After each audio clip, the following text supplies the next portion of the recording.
안녕하세요. 결혼한 지 10년 만에 시댁 깽판 쳐놓고 나온 40대 여자입니다. 진짜 어머님 머리털 안 잡아 뜯어놓은 게 용하다 싶을 정도로 그땐 저도 제정신이 아니었네요. 남편하고는 같은 직장을 다니면서 알게 된 사이입니다. 남편이 나이가 저보다 4살 많지만 입사 시기가 같아서 입사 동기로서 서로 의지를 많이 했어요. 하지만 당시 사내 분위기가 사내 연애에 대해서 곱지만은 않았던 터라 서로 호감은 가지고 있었어도 어떤 특별한 관계로 발전하지는 못했다가 이후로 제가 동종업계 타회사로 이직을 하면서 비로소 연인 사이가 되었습니다. 그리고 이후로 3년을 연애하고 부부의 연을 맺었고요. 결혼 당시 시댁에서 집을 해주겠다 했는데 알고 보니 시부모님이 10년 넘게 남에게 세를 주시던 오래된 빌라였습니다. 지어진 시기부터 계산하면 저희가 결혼하던 당시 이미 20년도 넘은 집이었는데 그걸 남편 명의로 돌려주신다는 거였죠. 그런데 저를 정말 황당하게 했던 건 남편이 집을 해오는 거니 저더러 집 리모델링비와 혼수를 해오라고 하시대요. 그리고 제가 허심탄회하게 털어놓건데 그 집이 부동산으로서의 가치가 있었다면 저도 기꺼이 그 정도의 부담은 하려 들었을 겁니다.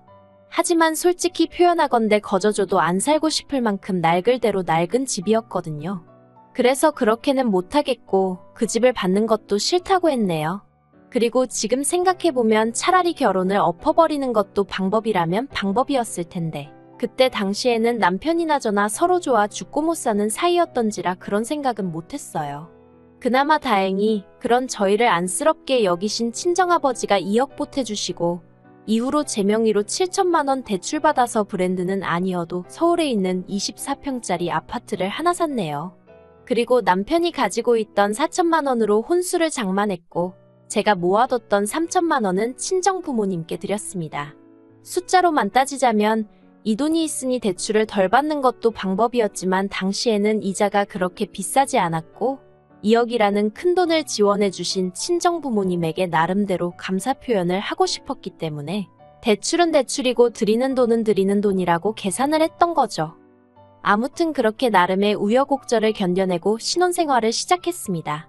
하지만 신혼의 단꿈은 오래가지 못했어요. 결혼한 지 1년 만에 아주버님네 식구들이 해외로 이민을 갔거든요. 그리고 아주버님네 이민이 제 인생에 그렇게 많은 영향을 끼칠 거라곤 그땐 미처 상상도 하지 못했네요.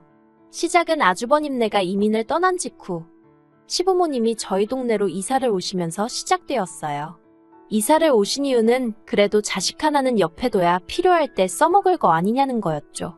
사실 저희 시부모님은 어머님이고 아버님이고 할 것 없이 하고 싶은 말은 생각 없이 바로 내뱉으시는 분들입니다. 니네 엄마 니네 아빠와 같은 엉망인 호칭은 기본이고요.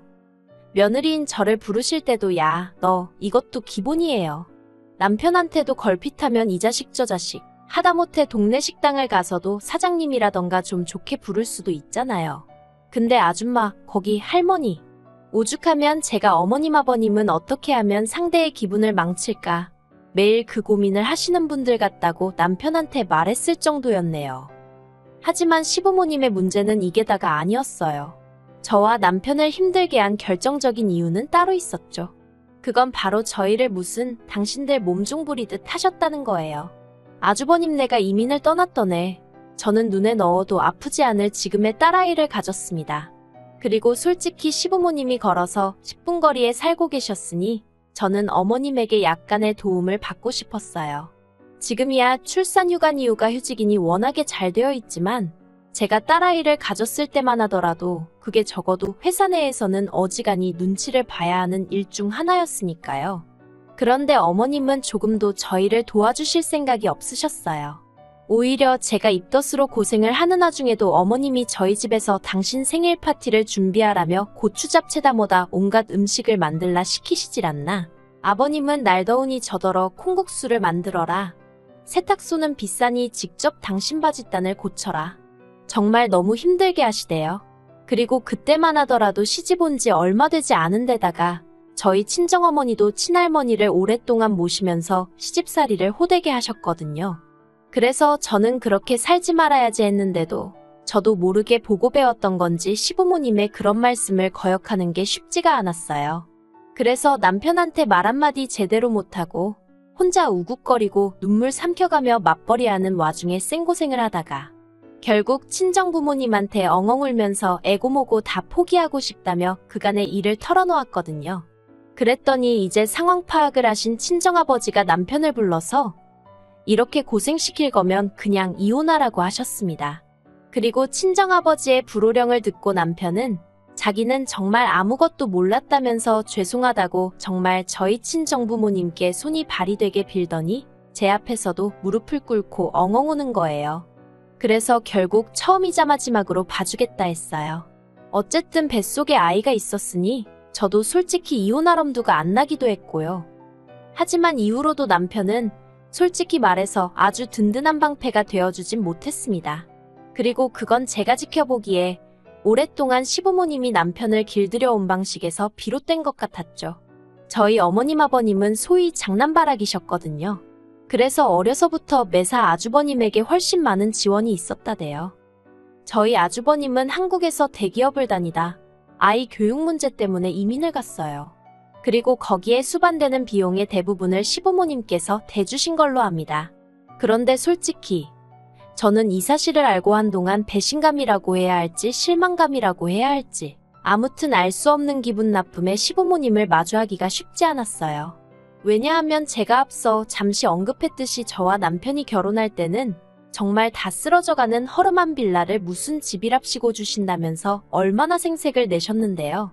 그런데 막상 저희 친정아버지가 그런 집에서 제가 사는 꼴은 볼 수 없다며 집을 해주겠다 하시니까 시부모님께서 하시는 말이 줘도 싫다는데 어쩌겠냐며 대신 당신들은 돈이 없어 따로는 한 푼도 지원해주지 못한다 하셨습니다. 그리고 이 말을 들었을 때 솔직히 서운한 마음이 없었다면 거짓말이죠. 저도 하다못해 어머님한테 실반지 하나라도 받아보고 싶었거든요. 하지만 두 분이 사는 게 어려워 가진 게 없으시다는데 어쩌겠어요? 제가 재산을 맡겨놓은 것도 아니고 그러니 아쉬움과 서운함은 컸지만 그러려니 하고 알겠다고 넘어갔습니다. 저희 친정부모님도 마찬가지셨어요. 세상에 있는데 안 해주는 부모는 없다며 없는 부모 마음은 어떻겠냐고 그러니 당신들이 이해하겠다고 저희도 시부모님을 원망하면 절대로 안 된다고 하셨죠.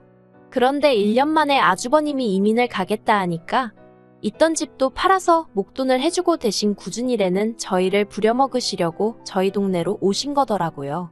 그러니 이런 상황을 알고 마음 상하지 않을 아들 며느리가 세상에 몇이나 있을까 싶대요.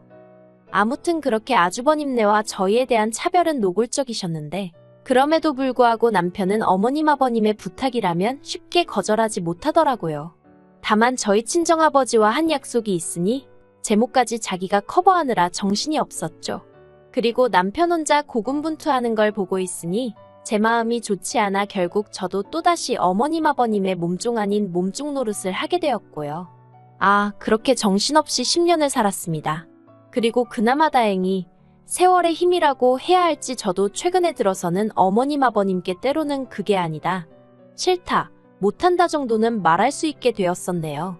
그래서 저는 나름대로 제가 시부모님과 가까워졌다고 생각했어요. 어려운 고부관계가 아닌 요새 말로 티키타카라고 하나요? 주거니 받거니 어느 정도는 편하게 대화를 나눌 수 있게 되었다고 여겼죠. 하지만 그건 전부 저만의 착각이었던 모양입니다. 제가 나름대로 그 모진 풍파를 이겨내고 여기까지 온 시점에 결국 시댁과 손절을 마음먹게 된 건 최근에 있었던 일 때문이에요. 지난달 이민을 갔던 아주버님이 한국에 들어온다는 소식이 들려왔어요. 그런데 형님과 시조카는 안 오고 아주버님만 혼자 들어온다는 겁니다. 그리고 그 이유가 정말 충격적이대요. 세상 조신하고 자식 교육에만 관심이 있어 보이던 형님이 시조카 과외선생하고 바람이 났다나요? 하지만 뭐 부부지간의 일을 누가 정확히 어떻게 알겠어요? 사실 제가 말은 안 했지만 남편 말로는 하도 어머님 아버님이 아주버님만 오냐오냐 키워서 아주버님이 아주 이기적이고 고집도 세다 했어요. 그리고 실제로 제가 올해는 아니지만 결혼 초 겪어보니까 남편 말이 틀린 게 아니었거든요. 그러니 모르긴 몰라도 형님도 어지간히 시달리지 않았을까 싶기도 하고. 뭐 아무튼 그래서 둘이 이혼을 하는데 아주버님만 혼자 한국에 들어오기로 했답니다. 그리고 저희 부부는 아주버님하고 좋은 감정이 있는 것은 아니었지만 그렇다고 무슨 원수지간도 아니었으니 안쓰럽기도 하고 그래도 오랜만에 보게 생겼다며 약간은 반가운 마음도 있었네요. 그런데 어머님이 아주버님의 입구까지 일주일을 남겨두었던 때였습니다. 저희를 불러 말도 안 되는 말씀을 하시더라고요. 아주버님이 한국에 오면 저희 집에서 같이 살라고요. 저는 처음에 제가 뭘 잘못 들은 줄 알았어요. 그래서 남편을 쳐다봤는데 남편은 눈 딱 내리깔고 아무 말도 안 하고 있는 거예요. 안 되겠다 싶어서 어머님께 제가 제대로 들은 게 맞냐고 물었습니다. 아주버님하고 저희 가족하고 같이 살라니 그게 무슨 말씀이시냐고요. 그랬더니 이번엔 아버님이 너는 젊은 애가 말귀도 못 알아듣냐면서 그러면 네 아주버님이 니네랑 살지 어디 가서 사냐 하시는데 너무 뻔뻔하게 나오시니까 오히려 제 말문이 막히더라니까요. 하지만 제가 어머님 아버님한테 시쳇말로 원데이 투데이 시달려 본 것도 아니고 아닌 건 아니라고 빨리 말해야 한다 싶었죠. 그래서 말도 안 되는 말씀을 하신다고 어떻게 같이 사냐고 그랬어요. 그랬더니 어머님이 그러면 네 아주버님은 누가 챙기냐는데 저도 모르게 그만 어머님 아들이니 어머님이 챙기세요 그랬습니다. 그리고 막말로 아주버님 나이가 40도 넘었는데 누가 또 안 챙기면 어때요? 자기가 자기를 챙기는 거지. 그런데 어머님이 그런 저에게 너 참 못됐다며 어떻게 말을 그렇게 하냐입니다. 이때까지 외국에 있다가 몇 년 만에 한국에 오는 건데 말을 그따위로밖에 못하냐고요. 하지만 저도 이번엔 순순히 물러날 수가 없어서 몇 년 만이건 어쩌건 안 된다고 아주 손사래를 쳤습니다. 더군다나 저희 집엔 딸도 있는데 어떻게 아주버님하고 같이 사느냐 했죠. 그리고 이때 제 말 뜻은 크지 않은 집에서 이미 세 식구가 살고 있는데 어떻게 아주버님까지 같이 사냐는 거였어요. 그런데 어머님은 제 말 뜻을 어떻게 해석한 건지 저더러 당신 아들을 뭘로 보고 그따위 소리를 하느냐며 아주 고함을 치시더라고요. 그러더니 꼴도 보기 싫다면서 저와 남편더러 당장 나가랍니다. 그리고는 끝끝내 아주버님이 도착하는 대로 저희 집으로 가라고 할 테니 군소리 하지 말고 방이나 하나 만들어 놓으라나요? 집으로 걸어오는 내내 안절부절하며 제 눈치를 보는 남편을 눈치챘지만 그래도 저는 아무 말도 하지 않았습니다. 머릿속도 복잡하고 마음도 편치 않았거든요.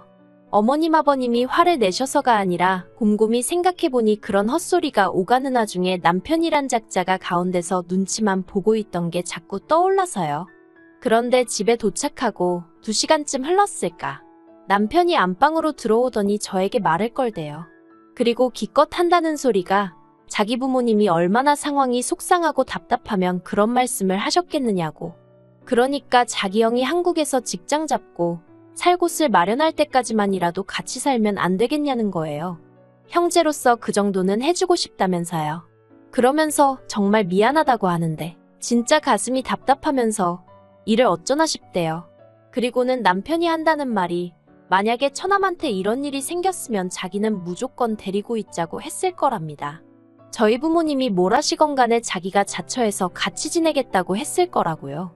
그러면서 정말 못난 남자인 자기를 만나서 제가 고생이라며 미안하다고 닭똥 같은 눈물을 뚝뚝 흘리는데 정말 제 마음이 너무 안 좋았고 한편으론 그래 나만 참으면 이런 어리석은 생각이 또 들대요. 그래서 알겠다 했습니다. 하지만 무턱대고 직장 구하고 집 구하고 그런 걸 다 기다려줄 순 없고 딱 1년이라고요. 그랬더니 남편이 그것만으로도 충분하다며 너무 고맙다더니 제 마음이 바뀔까봐 걱정이라도 된 건지 바로 다시 시댁에 가자대요. 그래서 다시 시댁으로 향했습니다. 그리고는 남편하고 상의 끝에 딱 1년만 같이 지내보기로 했다고 말씀을 드렸죠. 그리고 솔직히 말해서 제가 무슨 새색시도 아니고 시부모님한테 듣는 칭찬 한마디가 아쉬운 그런 상황은 아니었거든요. 하지만 그럼에도 불구하고 적어도 시부모님 두 분 다 저에게 고맙다는 말 한마디는 하실 줄 알았어요. 그런데 어머님이 하시는 말씀이 가관이었습니다. 잘 생각했다 하시더니 그러면 아주버님 오는 날에 맞춰서 아주버님 생일상도 좀 차리래요. 그 몇 년을 떨어져 있느라 생일상 한번 못 챙겨줬지 않았냐며 그간의 것 다 해준다 생각하고 저더러 생일상을 차리랍니다. 그러면서 너 잘하는 거 뭐냐 갈비랑 고추 잡채랑 연어 샐러드인가 그거랑 그리고 밥은 햅쌀 싸다가 하고 어쩌고 저쩌고 하시는데 순간 욱하는 거예요. 아니 데리고 살아준다고 했으면 그것만으로 감지덕지 하시지 곧장 하는 김에 이거 해라 저거 해라.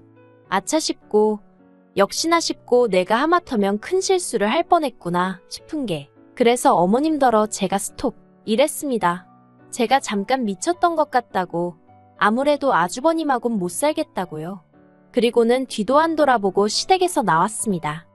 그랬더니 남편이 쫓아나와서는 이게 무슨 짓이냐면서 아까랑 말이 다르잖아 하는데 제가 남편더러 당신은 어머님이 하시는 소리를 듣고도 지금 그런 소리가 나오냐고 되물었어요.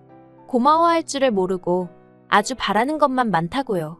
그리고는 내가 미쳤냐고 어머님 아버님 종련 노릇하는 것도 지겨워 죽겠는데 사지육신 멀쩡한 당신형 수발까지 들어야 되냐 하고는 그렇게 당신형이 걱정되고 안쓰러우면 당신이 나가서 데리고 살라고 소리를 찔렀죠.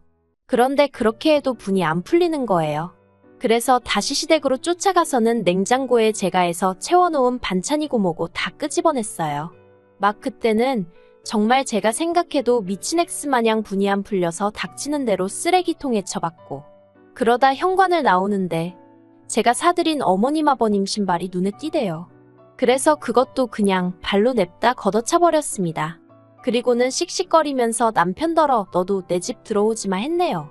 이혼 서류 네 회사로 보낼 거니까 못 받았다 개소리하지 말고 도장이나 찍어서 보내라고 악다구니를 쓰고 왔죠. 집에 오자마자 비밀번호 바꾼 건 기본이고요. 그리고 그날 보여준 제 모습이 남편이나 시부모님에게 어지간히 충격적이었나 봅니다. 시부모님은 전화는커녕 문자 한 통 없으시고요.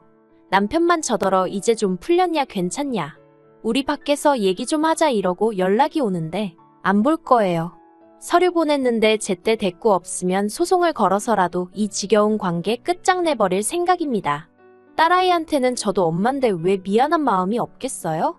하지만 등신마냥 당하고 사는 모습을 보여줄 바엔 혼자서도 얼마든지 즐겁게 살아가는 엄마를 보여주는 게 100배 1000배 나을 것 같단 생각입니다. 그리고 날짜상으로 계산해보니까 아주버님은 어제 들어왔을 것 같거든요. 잊혀 죽는 날씨에 그 좁아터진 집구석에서 40도 넘은 아들 둘 데리고 한번 살아보세요, 어머님.